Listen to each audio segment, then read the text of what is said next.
काढून घेतली जातात। आपल्या सोबत येणारा दाखला एवढाच आहे, ही माळ जर गळ्यात असेल ना की माळ माणसाच्या सोबत वरती येते, म्हणून ही माळ गळ्यामध्ये घालायची। बाकी काही आतापर्यंत भजन केलं नाही, रडत बसू नका, झाले गेले पाहू नका, पुढे जावी नाही तुका, पण इथून तरी पुढे, आता तरी पुढे हा चिप नका करू नाश, का तर नाशिवंत देह जाणार, आयुष्य खातो काळ, देह जाईल जाईल त्याशी काळोबा, का खाईल हा त्याचाच देह आहे, काळाचे धन येथे मनुष्याचे सगळं माहितीये, तरी पण मला बोलावलं। आपल्याला माहिती काय येणार आहे, मला घेऊन जाणार आहे, माणसासोबत काही येणार नाही, सगळ्या गोष्टी माणसाला माहिती, तरी असं छाती फुगून जीवन जगतो माणूस। कशाचा गर्व करता दादा, मेल्याच्या नंतर आपलं नाव सुद्धा शिल्लक राहत नाही।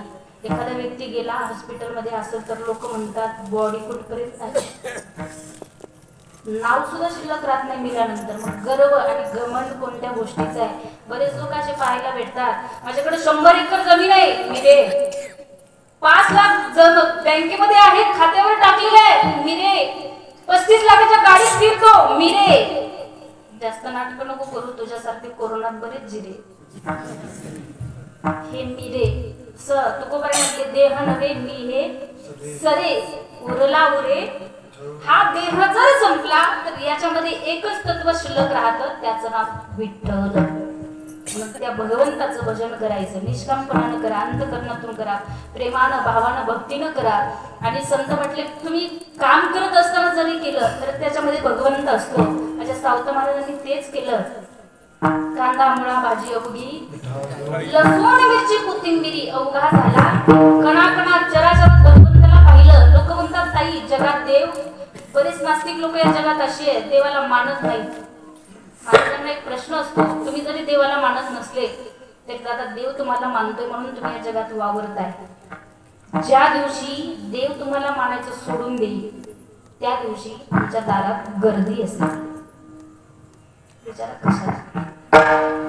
रामनाम, पुढचे म्हणत असतात रामनाम सत्य, मागचे म्हणतात शिरापुरी का? हा समाज आहे, हा विचित्र आहे। म्हणून माणसासोबत येणार एकच तत्व भगवंताचं नाम, उरला उरे विठ्ठल। इथे जे तत्व आहे एक सांगणे तुम्हाला, तो देव जरी तुम्हाला नाही समजलं तरी चालेल, ऐका बरं, फार जबाबदारीनं बोलते मी। मंदिरातला देव तुम्हाला नाही समजलं तरी चालेल, पण इथला देव समजून घ्या। आपण जातो मंदिरामध्ये, सकाळी सकाळी उठल्याच्या नंतर स्नान वगैरे करून घरातली देवपूजा करून आपण मंदिरामध्ये जातो। कशासाठी जातो? देव झोपला का उठला पाहण्यासाठी। कशासाठी जातो? देवाच्या दर्शनासाठी, बरोबर? प्रत्येकाची हीच भूमिका आहे। देवाच्या मंदिरामध्ये आपण जातो, देवाकडे किती तास आपण पाहतो?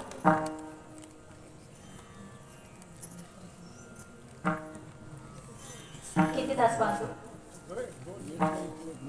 Minute, second. माझी तर हीच भूमिका आहे, मी मंदिरामध्ये जाते, देवाचं दर्शन घेते, देवाच्या समोर उभं राहते, पहिल्या दुसऱ्या तिसऱ्या सेकंदाला देवाकडे पाहते, चौथ्या पाचव्या सहाव्या सेकंदाला त्याच्या चरणावर डोकं ठेवते, सातव्या आठव्या 9व्या सेकंदाला उभं राहते आणि मंदिरामध्ये एक चुकी करते। मी म्हणजे सगळेच जण, आपण सगळेच चुकतो। काय चुकी करतो? आपण ज्याला पाहण्याकरता तिथं गेलेलो असतो त्या देवाच्या समोर आपण उभं राहतो आणि त्याच्याकडे पाहून डोळे झाकून, ही चुकी प्रत्येक व्यक्ती करतो बरं। चामाचे डोळे दाविती, मौली म्हटले चामाचे डोळे दाविती। ऐका आता, चांबड्याच्या डोळ्यानं दगडातल्या मूर्तीला पाहिलं की तू इतका सुंदर आहे, चांबड्याच्या डोळ्यानं दगडातल्या मूर्तीला पाहिलं की तू इतका सुंदर आहे। आता ते चांबड्याचे डोळे बंद कर, तुझ्या पूर्ण तुला जे ज्ञान दिलंय ते ज्ञानाचे डोळे उघड आणि बघ तुझ्या अंतःकरणामध्ये आत्मा म्हणून मी एक किती परमात्मा सुंदर आहे। इथे एक सेन्स आहे, आपल्या इथं एक सेन्स आहे, त्या सेन्सचं नाव आहे तैसा हृदयामध्ये मी। ज्ञानोबाने म्हटले सर्वागती राम देहादेही, याच्याही पुढे जाऊन संत म्हटले देव नटला ना